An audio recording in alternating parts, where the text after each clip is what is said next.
Laezel is one of the most complex and well-developed characters in video game history. But when her game came out, you could go anywhere and all you'd find were people complaining about her. Why? Because Laezel can be abrasive, arrogant, irritating, bloodthirsty, and frankly strange. When I come near, your odor alone is enough to make my neck sweat and my hairs stand on end. But she's also, and I assure you, everything that's right in this world. And here is why. In a meta sense, Laezel is 1 out of 10 possible companions in the game Baldur's Gate 3. In the fiction, she belongs to the Gith, a martial, cold, and destructive society ruled by Queen Vlakith. Their language doesn't even have a word for thank you. Such is the depth of their indifference towards others, including their own people. A Githyanki's ultimate goal is to serve their queen, ascend to the heavens, and become one of her knights. And how do they achieve this? Largely by defeating a mind flayer, the Gith's favourite enemy, aberrations without will, who once held the Githyanki as slaves, whose favourite activity is eating brains, and whose method of reproduction is based on infecting other species with a parasite that turns them into mind flayers. At the beginning of the game, we see the infection process and how an illithid places the parasite inside Laezel. The horror is indescribable, and the same process also happens to the player character. Your initial objective is to escape the mind flayer ship currently under attack and hopefully find a cure for your parasite before you become one of them. Laezel is the first character you encounter on your escape, and although she's hostile at first, she recognizes that you are under the same predicament as her and utters her queen's name, similar to that of a god, expressing gratitude for having a new ally. Together, you proceed to the next room, where you find another prisoner of the mind flayers. Laezel suggests abandoning her. The most important thing is to get out now, and time is running out. The illithid ship is already collapsing. A sensible proposal, but it also shows that her kindness has clear limits. If you choose to save Shadowheart, she will be grateful and will notice that you keep strange company. You then reach the control room, and after a fight, you manage to escape the ship crashing on an unknown beach and surviving thanks to an unknown magic. Vlakith requires everything of her children. I can't count how many bruises I've inflicted. Can't measure how much blood I've drawn in the undying queen's name. Laezel is one of the first companions you encounter in Act 1, currently captured by a group of tieflings. Laezel will order you to free her from the cage, without even thanking you if you succeed. She then will tell you about the danger everyone faces from the parasite, which will transform you into mind flayers in a matter of days, and that the most important thing is to find a cure as quickly as possible. Laezel may seem inconsiderate and even a little aggressive, but she speaks of a real danger, and most of the companions agree that finding a cure is priority. Furthermore, it's important to understand that Laezel is incredibly terrified when you arrive at the beach. You don't need to play as her to know this. First, there is the initial cutscene. The terror of how the parasite enters her body should be enough to send chills down anyone's spine. But her face says it all. Now she's in the middle of nowhere, far from everything she knows, convinced that in a few days she'll transform into the worst kind of monster in existence, the arch enemy of her species. Worse than that, she's surrounded by creatures her civilization considers inferior. Their life shouldn't mean a thing to her, and perhaps that's why, when you find her captured in a cage, she doesn't care if you kill her captors to free her. But here's the interesting part: if you free her without violence, she doesn't seem to care that you didn't permanently take care of her captures. But more importantly, she reveals a way to save yourself, a way to get rid of the parasite along with her. And it must be emphasized that for her society, this is absurd. Other lives have practically no value. We later learn that the lives of the Githyanki themselves have no value to their queen. Within their domineering and destructive culture, her offer makes no sense. She should never want to save you, and we see, as the game progresses, that she is genuine in her offer, and you might even be the first to receive this supposed cure. She constantly tries to act as her queen's ideal, but even at the very beginning of the game, whether out of fear or kindness, she fails. she is different. She can be more. She can be better. The Gith you encounter later shoot first and don't even ask questions later. And yes, she is evil and terrible, but she can free herself from that cage, as the game shows, and yet her offer to take you to safety still stands. She's also the youngest of all the companions, at only 22 years old, so older than me. The prize to the youngest goes to this guy.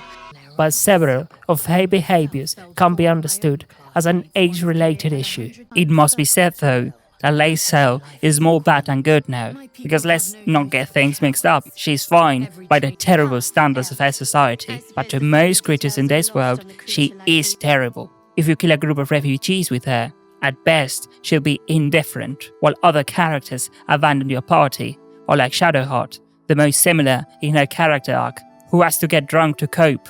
When you first meet Lae'zel, she's having the worst day of her life, sure, but that doesn't mean that a good-humoured Lae'zel is particularly nice. And that's fine. For her arc to be effective, it has to start from a bad place. Her subsequent scenes reveal the same thing. When speaking with the refugees, she jumps to boss around the first one who claims to know anything about Githyanki's nearby. This is crucial for the whole group, because it's a good chance to get rid of the parasite, but especially to her, because they're her people. The thing is, she takes advantage of the situation to mistreat the tiefling. She makes him give him answers now, and on top of that, a bow. And in her village, bows are lower. And if you live with your life, it's only because I allow it, let's make that clear. And maybe the bowing thing is true, but we don't see any clear evidence of it when we visit a creche, so it's not that important. And what is this supposed to be? Petulance? The need to feel in control? The fact that this tiefling has disrespected her kind, and she feels the need to right the wrong? Perhaps all of those things combined, but it's still quite juvenile. What does she gain from this? To feel good for a little bit? To mistreat someone for a while? I would say that Lae'zel has a problem with feeling vulnerable. Heart of stone, iron will, she has only one purpose: to serve her queen. Asking questions would be unethical to her culture, superior in every way to that of these creatures. But also, his kneeling indicates that it was not a transaction or a request, but a demand. Lae'zel of 𝐅𝐎𝐒 is not mistaken, nor could she be mistaken for someone who is interested in these creatures. And I know this, because in the next scene, she's like, we know what to do now. And she mispronounces tiefling, and you can correct her, and she says this. I am unfamiliar with the, well, I shall not say culture. Custom, perhaps. You will educate me on matters of this Fey run. And that's it. It's like, Lae'zel didn't even make a mistake, actually. It's that they're so below me, and it's not like I care. And if it matters, you could be my assistant and inform me about the things of this world, because perhaps it would be good to know. And she mispronounces it again. And you can correct her again. And then she unleashes her classic ch, and that's it. But she rolls her eyes at first. And this expression is so well captured, because you must seem like a fool to her. But it's also true that she's the one making the mistake, and she is clearly embarrassed. And her act of pretending she doesn't care didn't really work, because pretending to be the perfect warrior with a heart of stone left her without answers, but is super cute. And Lae'zel isn't shy at all. She's the kind of character who has opinions about the shapes of the noses. Her species noses are small, efficient and noble, while human noses are ugly and too big. The important thing about her, about most characters, but especially about Lae'zel, isn't what she says. She can yap a lot, but when her actions betray what she truly feels. All she says at the beginning of the game is blah my queen, blah I live to serve, blah my people are the best. But is she that confident all the time? Doubtful. 2 more scenes, when Lae'zel holds a dagger to your throat, and when Shadowheart holds a dagger to Lae'zel's throat. First yours. One day, you go to sleep in the camp, sick and feverish, probably from the parasite, and you wake up on the brink of death. Lae'zel tells you the truth. Several days have passed, and the symptoms you're experiencing mean the transformation is inevitable. Mind flayers have no free will. They serve a hive mind. They live hungry for brains, and they even lose their own identity. This is the case in every instance Lae'zel knows, with very few exceptions. And it's going to sound strange, but the transformation, which is also terribly painful, would already mean your death. What she's proposing now would be an act of kindness. Worse for her, mind flayers are the nightmare of her kind. For her, it's the most terrible punishment. And this whole dilemma isn't even the best part of this scene. The best part is that you get a chance to read Laezel's thoughts, thanks to the connection the parasite allows, and you see what Laezel truly feels about this moment. Laezel's fear grips you. Not fear of death, but fear of insignificance. The great warrior Laezel, a failure to her kind. She will wield no silver sword, ride no red dragon. Forever unknown to the great Lich Queen Vlakith. She's terrified for sure, but her main fear is that she'll never be able to ride a dragon, that no one will speak her name alongside her deeds, that her queen will never acknowledge her. Sublime. This character has such clear and well-defined desires that the tragedy of death at becoming the worst enemy of her kind is made even more poignant. Her greatest fear is being forgotten, and she will be forgotten if she dies here. That is perfectly understandable why this is what troubles her the most. Super consistent with the character, but also a tremendous demonstration of who she really is. Despite her fears, she knows what she has to do, and if there is no better argument, she's willing to fail on her own terms to save the world from this evil. Another tragedy really, because if she lives long enough to try and cure herself, she'll see her queen discard her, regardless of all her efforts. And if she remains loyal, despite everything, she'll face not only death and oblivion, but also the loss of her own identity. You can try to convince her to wait a little longer. You have to roll the dice for that. She's terrified, and if you can't convince her or accept it, she'll take care of the group and then do the same to herself. Even peaceful and good characters, like the druid healer, resort to poisoning you when they learn of your infection. Cures for this are rare, and companions like Shadowheart accept poisoning if the transformation seems inevitable. And it's a good thing we mentioned Shadowheart, because here she is, on another day, with a knife on Laezel's throat. Laezel sort of started it, challenging her to a duel over the Githyanki artifact Shadowheart possesses, but still, they just don't get along. No matter what you do, this is inevitable. Laezel originally suggested abandoning her on the ship, mainly for survival, and even if you help her, our favorite cleric doesn't hide her contempt for the Gith. Shadowheart also has serious trust issues. She's as an evil goddess and isn't really used to solve things through conversation. So quite similar to Laezel, Shadowheart needs to accept that trust, in spite of all her reservations, is essential, and that the strongest relationships aren't those of domination, which they need to break, but those between equals. Shadowheart reflects this sentiment, that they could do amazing things together if they could only accept a new kind of relationship in their lives, a healthier one, an equal, and if everything goes well, by the end of the game, Shadowheart and Laezel will be great friends. They save the world together. It just ends up being one of those, I didn't like you when I met you in high school, and in this case it's more like, when I met you I almost killed you, kind of stories, super nostalgic. Besides, Laezel doesn't take it too badly in the days that follow. She believes conflict can strengthen relationships, and in her weird Githyanki value system, it is probably easier for her to hold a knife to someone than to say I appreciate you. So Shadowheart was being quite lovely here actually. As you continue your search for a cure, you'll encounter this scene, a Githyanki patrol searching for the artifact you possess. They even have a dragon. Their leader attacks the local guard, and the dragon's fire annihilates them instantly. Laezel heads straight for them. Ryder, my time is short. Lead me to... Shh. Such a familiar tone. Were I not merciful, I would slice the skin clean from your meat. Yet you are not bleeding. For I am nothing if not merciful. Your name, child. She begins the conversation in her usual abrasive tone. Right, you have to take me to, obviously trying to explain the urgency of her infection. The Queen's protocol dictates that they must cure her.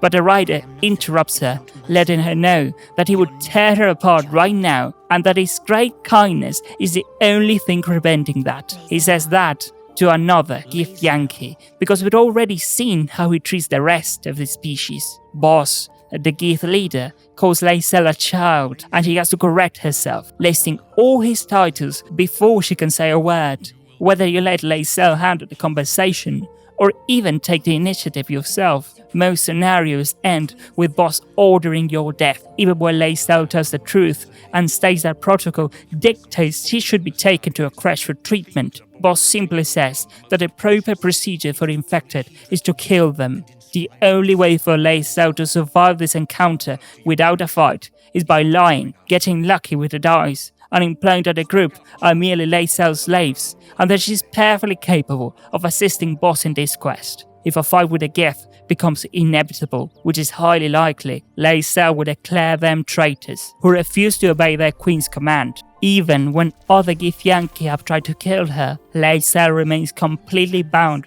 by the structures she knows. The rest of the story doesn't require much of her direct involvement. Laezel will accept whether you're a hero and help the refugees, or side with the bad guys. It's all the same to her. She might even prefer helping the refugees. The goblin side has stronger warriors to face, and proving her worth by facing powerful enemies is something Laezel seeks. Furthermore, at this point or even earlier, you can begin a romance with Laezel, which allows her and the player character to leave the camp at nightfall and play video games together. Laezel, of course, has a very abrasive and domineering way of playing video games. You even have to roll the dice to determine who is player 1 and who is player 2. Imagine that! It feels more like a transaction than an affectionate relation between two people. Laezel doesn't even bother to share hugs or even have a conversation afterwards. When your character wakes up, she's already up and says it's time to leave. You can tell her there is more to video games than speedrunning Mario 64. There are emotions involved, but she finds it despicable, a waste of feet and energy. And this is the best thing about Laezel, because you can tell her that there should be hugs on your nights out, and she'll launch into her usual speech. But she, who's never done it before, who comes from a culture where it is scorned and even unnecessary, says she'll consider it, and then says enough, like she's fed up. But the game doesn't lie. Laezel approved, and maybe it's because she likes playing video games with you, sure, but it's clear she's interested, that her words say one thing, but like with guiding you to a cure for the parasite, her actions say another. Her words about the relationship at this point are all about conflict, about taste, about experiencing, as if it were not a battle or a meal in camp. She tries to explain it this way, and perhaps at some point she believes it herself, but when her words aren't enough to rationalize what she feels, when she has to escape the terms she understands, when she notices that her actions differ from her words, she will try to correct it, to rationalize it. In Act 2, she will carry out a tremendously ridiculous act, which we'll get to shortly, to give some kind of meaning to what she feels. And in one of the two possible resolutions, she will regret what she did. When the tentacles sprout from your lips, will you still cry that I was rough? And before we get to all the important stuff that follows, let me ask you, like I did with Morrigan, what is Laezel's philosophy? Well, all the companions in Baldur's Gate 3 and the player characters in 1 and 2, sometimes even including the playing character in Baldur's Gate 3, are bound by something. None of them are free to choose. On the contrary, most have a metaphorical or literal bomb that prevents them from making decisions for themselves. They act for or against a cause, a person, an objective, but they are not free. It's the same thing with Moridori. She can say all the bad things she wants about her mother, but the truth is, she's always talking about her. And Laezel has a particular take on this, because currently, she only understands the world in terms of hierarchies. Either you are someone who has to kneel before her, or she has to kneel before you.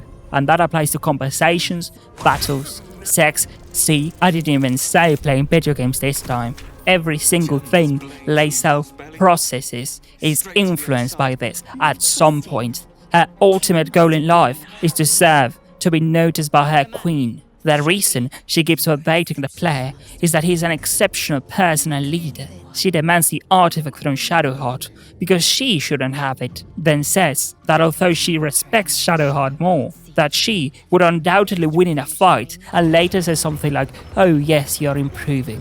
Everything is a constant demonstration, a perpetual need for theatre, for judgment, for asserting who is in charge now. And it must be a cultural thing, yes, as we said before, but she's also excessively enthusiastic. When she visits the Githyanki's crash, she spends the entire time talking about how everything was so much better when she grew up. Even the oldest Gith in this culture, based on domination and discipline, find her over the top. And when does Laezel admit to mistakes or show regret? In the first part of the game, basically never. It will make her seem weak, and that's why dating someone is like a conquest, and who could compare to her skill? She is the one destined to serve her queen. And now, the ground begins to shake, because for the first time in her entire life, she started to understand the meaning of the word friend. A person like Queen Vlakith doesn't have companions, she has followers. Laezel has done quite well imitating her so far. But how did you describe someone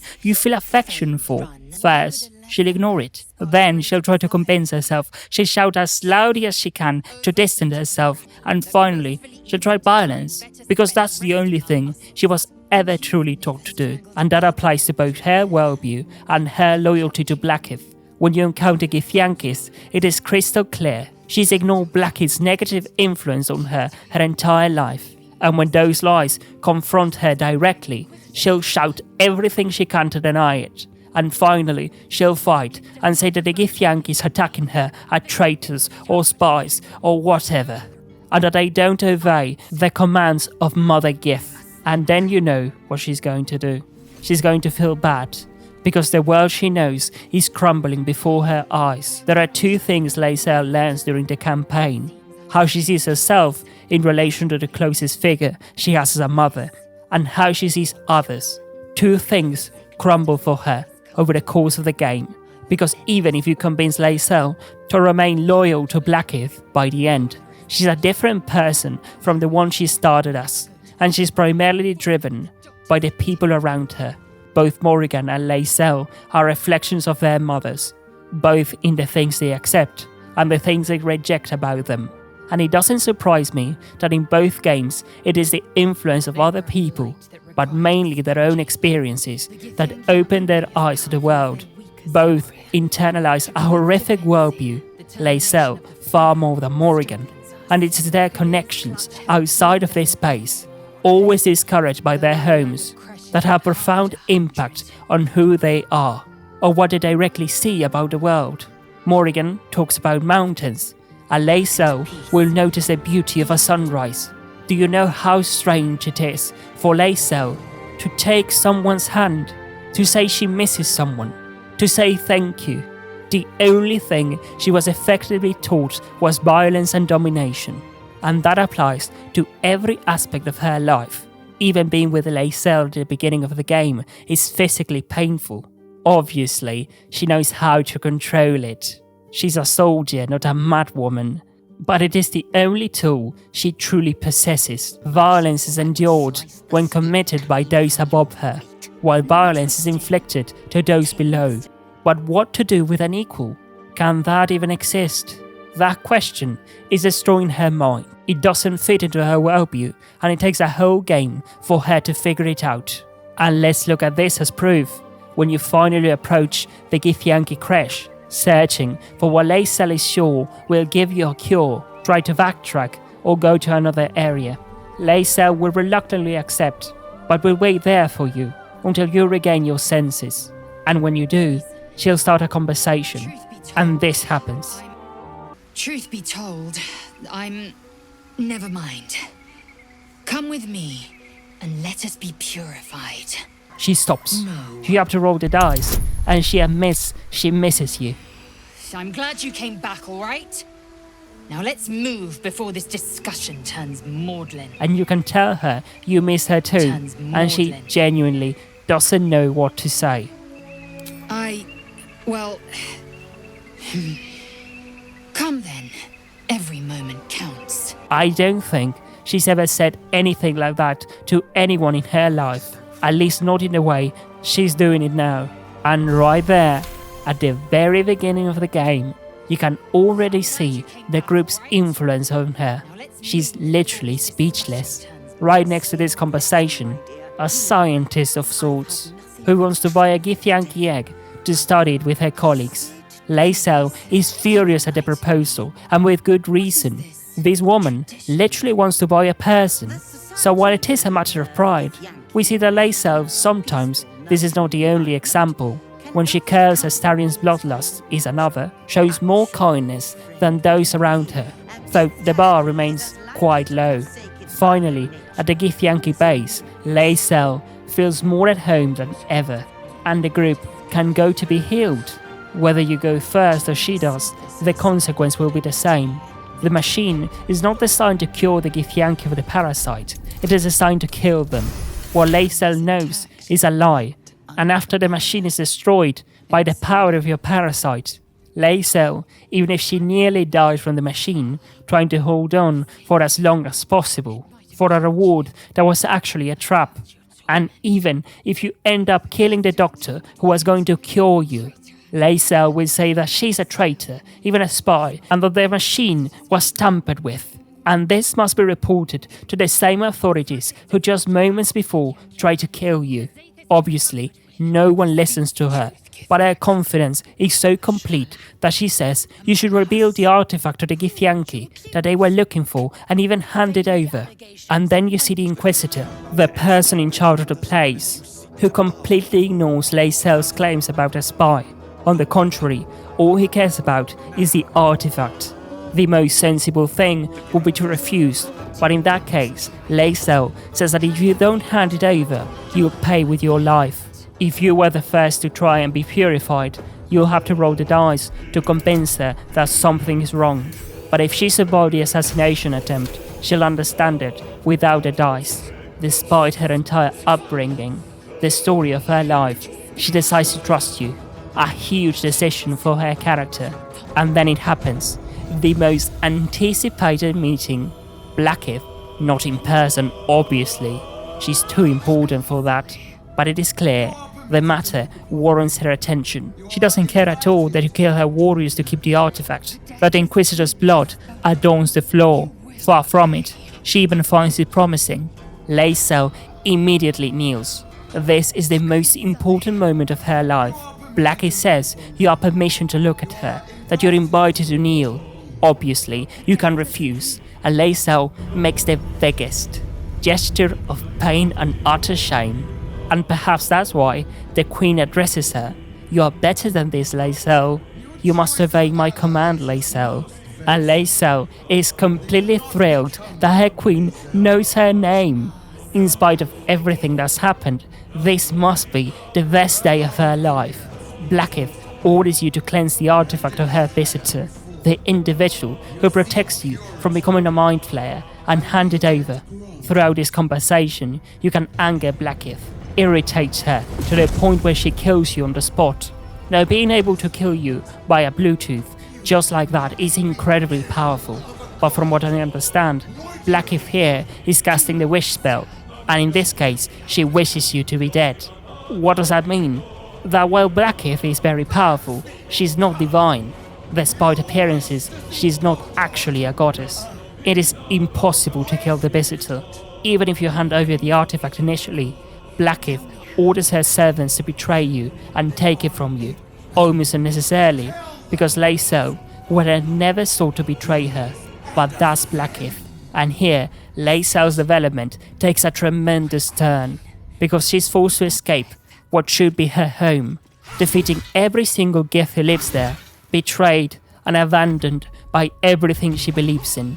And this is what she says. Vlakith!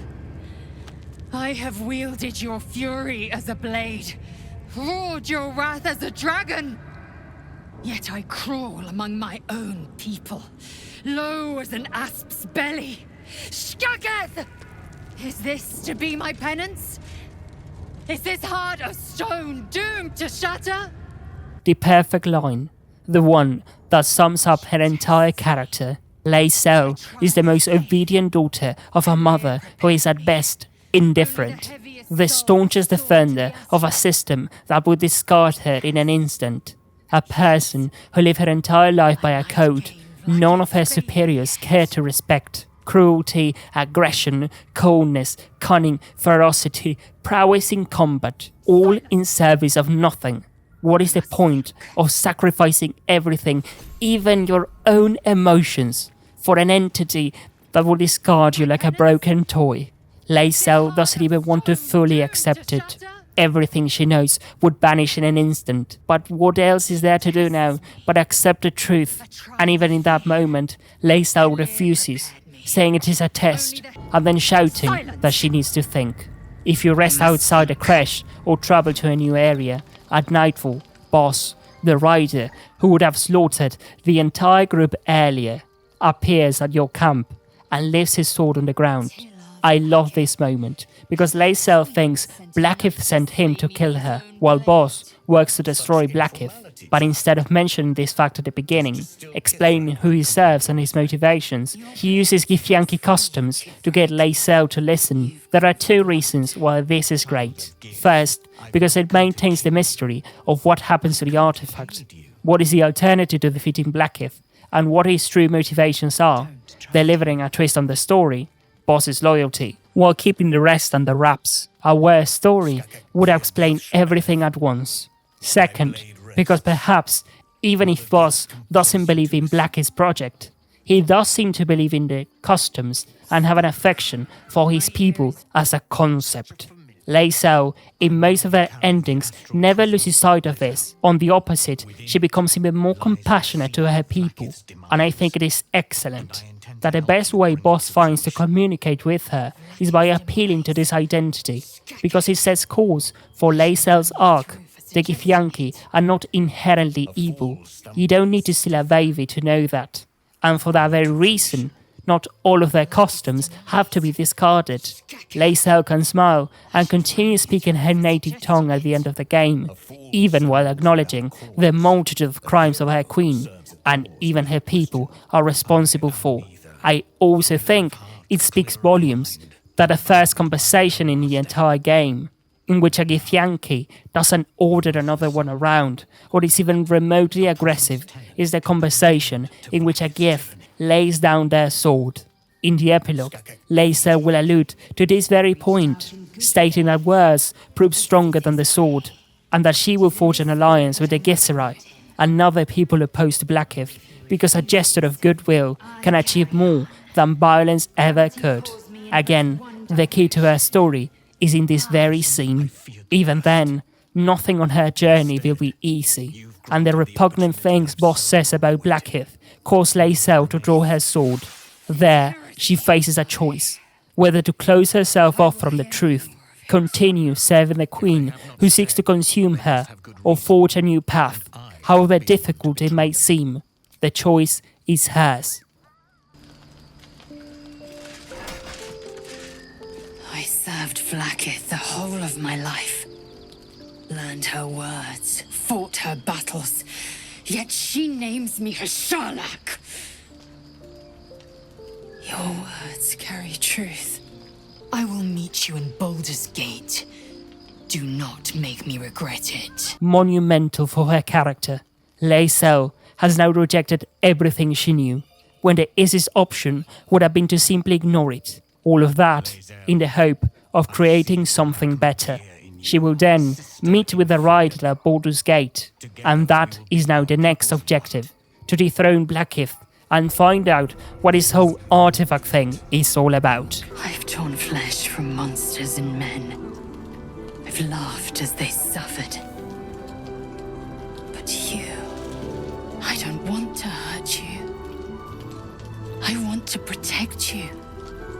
For you to protect me. Okay, there are not that many scenes in Act 2. She's clearly coming to terms with the fact has fallen apart before her eyes. If you ask Minty, who is a great judge of character and answers most things honestly, she'll say that Laezel, despite her age, has admirable patience and precision. which will only improve as she matures. She'll also note that Laezel's conviction and determination are remarkable because even while being so far from home, she maintains a purpose in mind that she works towards. Laezel has only one significant scene in Act 2, exclusive to her romance. The second time she wakes you up in the middle of the night to show you something. The first time was with a dagger to your throat. Now, she challenges you to a duel. What progress? I'll say no, though. This is all nonsense. Laezel tells you out loud that she can't explain the feelings she has for you. It's love, Laezel. The structure of her life has just shattered before her eyes. She doesn't even understand what she's feeling. And what is the only thing left for her to fall back into?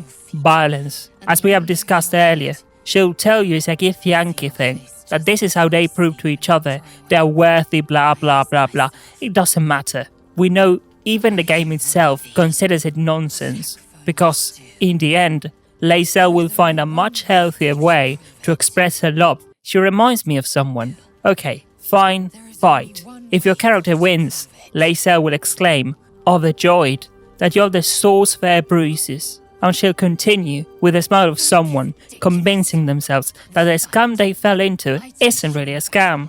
And obviously, with this ally that I sent to investigate to the world of Baldur's Gate, I could win this up without breaking a sweat. But let's imagine I lose. Prove your Well, then Laezel gets sad, but not because of your weakness or anything like that, but because she realizes what she's doing. She doesn't want to hurt you. She wants to protect you. She wants you to protect her. It just took a fight like it was Dragon Ball, but now she understands. A little better at least. What does love mean to Laezel? Let's be honest, at the beginning of the game, she has no idea. Lost like a ship on a starless sea. And let's be honest again, she hates stars. And the sea, and the sunrise, and all those things that don't belong in the perfect plane where Queen Gith resides. But okay, now your character and her are a couple. Great. But if your character asks her for a kiss, and let's be clear, she's not disgusted by kisses, no. She's going to be like, what? No? In public? here. Now.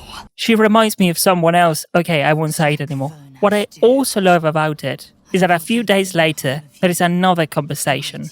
In it, she says she's looking for a different kind of love, and the way she goes about it is spectacular. It took more courage to ask for a soft touch than it would to meet the gaze of the ninefold dragon. Thus far I've taunted you, devoured you, battled you. Now, I want more than anything to soothe you. I find it extraordinary. The development she has to go through, the amount of things Laezel has to understand about herself, the number of structures in her life that have to crumble for her to say these words. Few characters undergo such a profound and marked change. What's truly difficult, what this game achieves, is making that change believable. But it accomplishes this through how masterful her characterization is from the beginning. It is extremely consistent, respecting the player's decisions enough to not be annoying or forceful, but maintaining her own agency, her role as a character who makes choices. There isn't a single thing that pushes Laezel to say this, that she prefers a caress now, that love has intrinsic value, but rather, much like in real life, a multitude of moments and decisions that led her to her current conclusions. Laezel will remain relatively silent for the rest of the act, but I believe that from a creative writing perspective, that is a good decision. It adds a touch of realism to her arc, Laezel becoming a different person, but it's still internalizing and working through all the changes will take time. Furthermore, it gives players pause to more closely engage with the stories of the other companions and allows them a chance to shine. For the moment, Laezel's story itself seems to be on hold. Her goal now is to reach Baldur's Gate and reunite with Boss. So there is a reason for the pause, one that explicitly tells the player what needs to happen to move forward and allows her evolution to feel more natural. I think Laezel should also have a short scene that more clearly demonstrates her development, regardless of whether the romance is active, something like the conversation Gale has with the player during this same act. although that scene is probably easier to repurpose as a chat between friends. But whatever, we're nearing the end of the adventure. My blade is keen as ever. But it was you who showed me that a proper victory doesn't always require a razor-sharp edge. Act 3, okay. Here, it is revealed that the entity watching over you was this guy. Which we don't care about actually, it is not important for us. More importantly for Laezel's story, the Prince of the Comet Orpheus is trapped inside the artifact. There were references to this being the case. His power is what has prevented you from becoming a mind flayer. He's presented in the game as an alternative to Vlakith, a leader with enough power and influence to dethrone Vlakith and establish a more just reign. That also explains why all the Githyankis were so obsessed with recovering the artifact, even though they didn't fully understand its importance. Therein lies the alternative to Vlakith, and honestly, we don't really care that much. He's central to Laezel's story, yes, but for me, the best alternative to Vlakith isn't Orpheus, it's Laezel. First, because Orpheus in the official lore is a bit of a madman. Of course, the Baldur's Gate games usually take a lot of liberties with the lore, and they usually end up dictating what the official lore becomes. But still, I mean, he seems like a super cool dude here, but it has to be said, in respect to the official lore, I sound like a nerd, he has his issues. And more importantly for us, I think it's much more satisfying and much better for her character if Laezel leads the fight against Vlakith. By the end of the game, Laezel has enough power that the fight doesn't seem pointless, and I think it's the best conclusion for her arc. The person best positioned to face Vlakith is an ordinary woman of her species who fervently believed in her system and was betrayed by the very thing she served. Furthermore, if Orpheus sacrifices himself to end our little parasite problem, Laezel finally has direct control over her life without having to answer to another authority figure who, even within the game itself, tries to bind her to what he considers positive. In the epilogue, Orpheus doesn't even want Laezel to take some time to see the most important people in her life. And I don't mind Orpheus, he's totally amazing in the game, but let's assume, for our purposes, that he transforms into a mind flayer by the end of the game and sacrifices himself to save us all. Super duper. Laezel has two conversations then, one with Boss, in which they discuss a plan to free Orpheus, and Laezel trusts you so much that she accepts if you reject the easy way out, and another with Vlakith, in which the Queen almost begs Laezel to return to her course. I love the Vlakith conversation, because Laezel is speaking face to face with her goddess, the person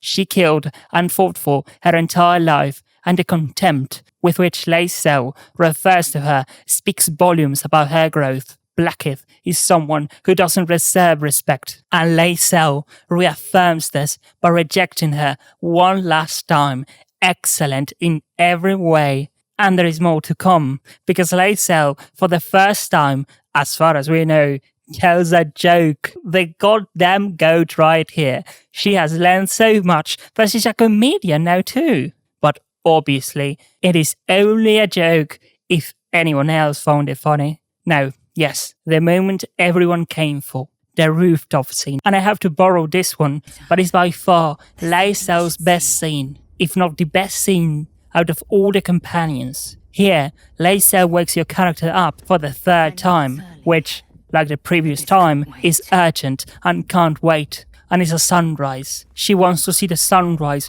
from the rooftops, and the level of cuteness we reach here is heartbreaking. This scene is so powerful that even Goku competed. The woman says that she used to hate the sunrise, that she used to hate everything about this world, that what she wanted most was to return home, and that your character, that this adventure has showed her that she doesn't live only for combat and battle, that she can see the beauty in things. Now she understands the in-betweens and beyond, what lies between war and peace, what it means to be free. This is tremendous. Never have I seen such a complete transformation.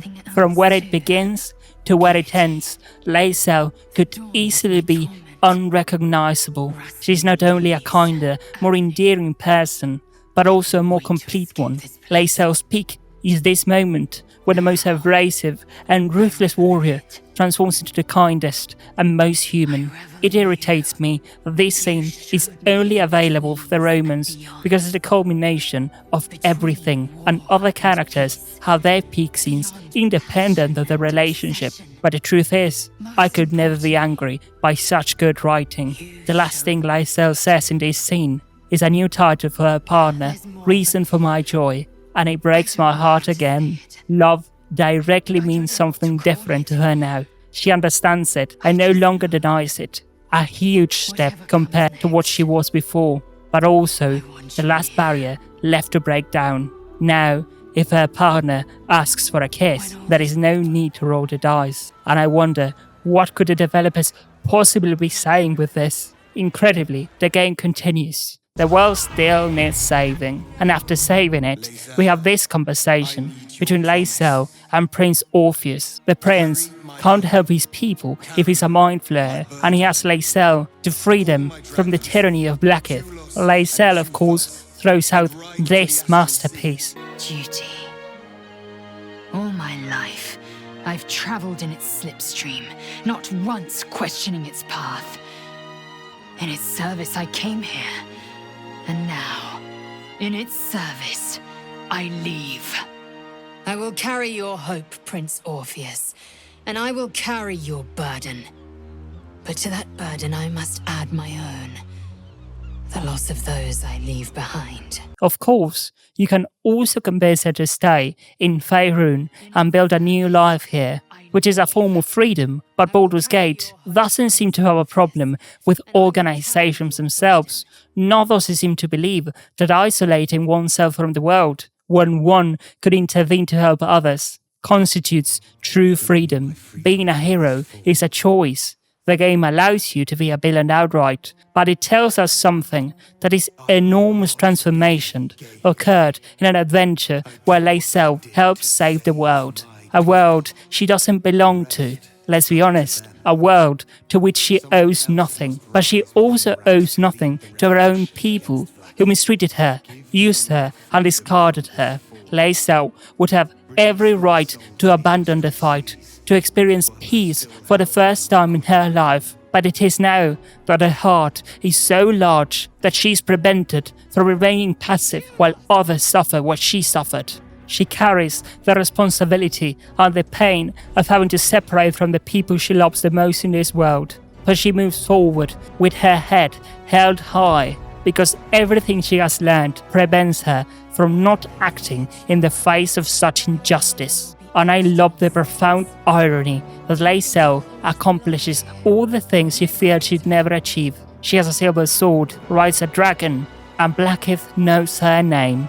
More than that, she will one day ascend to the heavens where Vlakith resides, but none of this happens for the reasons she initially imagined, and such irony is the mark of excellent writing. And so the hero departs. But don't worry, there is a high school reunion party months after the game ends, and all the characters you left alive reunite. Our star girl is here too, in astral form, because she's putting up the good fight in the astral realm. Hearing Laezel speak here is a privilege. All the conversations in this party are very difficult to write, as they have to take into account the player's choices, as well as to show the growth and natural conclusion of each of the companions' arcs, whatever the outcome. The way Laezel speaks about the player, the happiness she exudes at being back, contrary to how she originally felt. The fact that if you leave the Githyanki egg in her inventory, she raises it as her own child, giving it the chance to grow up free and make its own decisions. My favorite part is when you can say to her, "So, Warrior Laezel is playing diplomat." And I think the writing team knew they nailed it, because Laezel says, "I knew you were going to say that," and admits that sometimes a gesture of good faith, a sincere word, is much more powerful than any sword. Although a sword in the middle of Blacky's head doesn't sound too bad. The writing tips. But you've heard that refrain before. Zealous, bossy, insistent. All part and parcel of my undeniable charm. Why is hypocrisy even seen as a good thing here? Mainly because I think it's inherent to her character from the very beginning. Laezel's understanding of the world, imposed by Vlakith and her ideology, is a frankly flawed way of seeing things. It's an ideology completely incomplete because it withholds the most important part. Vlakith is going to consume her most loyal servants, transform them into mindless minions and use their essence to achieve godhood. The way Laezel understands the world offers her no reward. It's a tyranny for which she'll sacrifice her life in every way and which will give her nothing in return. She'll talk about strength, about how the Githyanki are the best, about how you shouldn't waste your time rescuing people or new companions because compassion is stupid, and so on. And my dear, you're the only companion, except for maybe Gale, who is physically trapped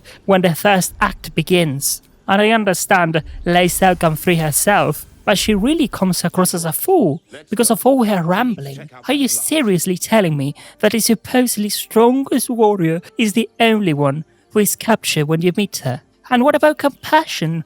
Being good in Baldur's Gate, helping others, bringing them into your party is 9 out of 10 times the best option. In the final mission, you literally gather all your allies, the people you helped in the entire game, and there are many, many more of them if you are selfless than if you are not. But even more so, Laezel is a hypocrite to herself. The only 2 moments at the beginning of the game where you see Laezel externalize the fear she feels are in the opening cinematic when no one can actually see her, and when you literally read her mind. Let's not talk about all the things she has to do to accept love. The way she describes the player in the first conversation that starts the romance shows that she's given this a lot of thought, even though she says it's purely physical. All the qualities she admires about the player, how she has to interrupt herself to get to what she wants to say, reveals something more about her character.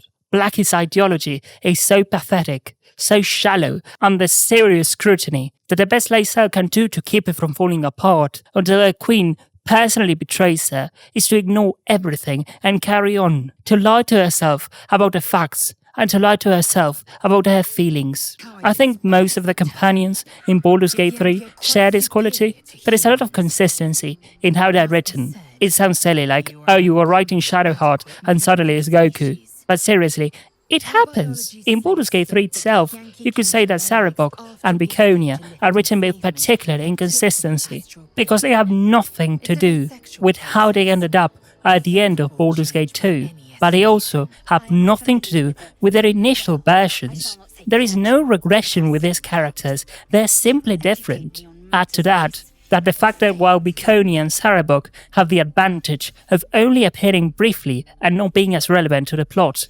Laezel has hundreds of interactions with the player in dozens of different contexts, in different parts of her arc, and interacting with different characters. It is very easy for one of those moments to feel out of character or too abrupt, and I'm not saying it doesn't happen, but most of the time, if you understand Laezel, you can trace each of her decisions in a reasonable way. Vlakith's betrayal doesn't automatically make Laezel a revolutionary.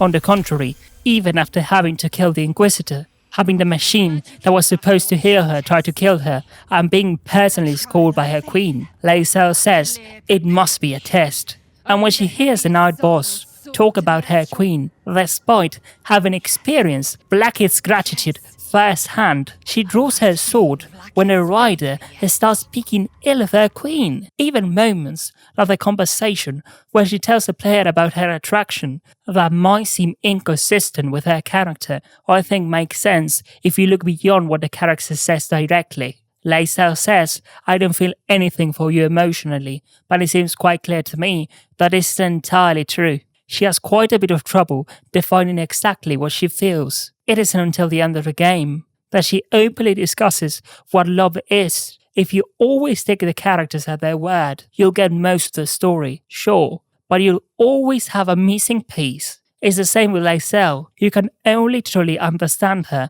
when you look at her in her entirety. This might sound familiar to some of you. and I haven't mentioned it much, but Laezel seriously has some amazing speech patterns. She's by far the most poetic of all the companions when she speaks. Whenever she can, she uses colourful and sometimes even metaphorical language to make herself understood, which is incredible because she's extremely direct, but it works really well for her character. No one else in the group, not even Astarion, who is almost 300 years old, speaks in a similar way, which makes Laezel stand out from all the other characters and tells us a lot about who she really is. We're not talking about a brute, someone with a -4 in intelligence, someone who only fights and that's it. On the contrary, Laezel is quite learned. She knows countless things about her people, speaks more than one language, and when speaking of the Elminster, a legendary mage, she recognizes him because some of his texts were translated into her language. She may sometimes struggle to express her feelings, but that doesn't stem from a lack of learning. So, we're certainly talking about a cultural issue, and the fact that she's communicating in a language that isn't her native tongue. Even so, I think her speech patterns tell us a lot about her character and even her worldview, revealing what kind of person she is or what kind of education she had, while also setting her apart from all the other companions. I also have to say that I love the moments when she speaks her native language, but mainly her chicks, because I think it is so great and iconic. The amount of things that are communicated about Laezel's character solely through her body language is astounding. Her micro-expressions are probably the best I've ever seen in any video game. When you tell her to give you a kiss, she recoils as if she's seen a monster. It is simply sensational. A significant part of Laezel's presence and charisma would be lost if it weren't so well executed. The moment her eyes flutter when she refuses to say she misses the player, or the happiness she shows when she talks about her change in the epilogue. We're talking about a character so well developed and captured that some of her vulnerability can be understood directly from these small moments. They humanize Laezel, ground her in a way that won't be reflected in her words until later in the game. An extraordinary job from the voice acting to the facial capture work, the writing, the animation. Everyone did an excellent job. And that is all for now. I hope you enjoyed it. Subscribe and all that. Check out Morrigan's video. They complement each other. See you later. Oh, lovely. Shall we next begin rescuing kittens from trees? Oh no, that's not it. Tch.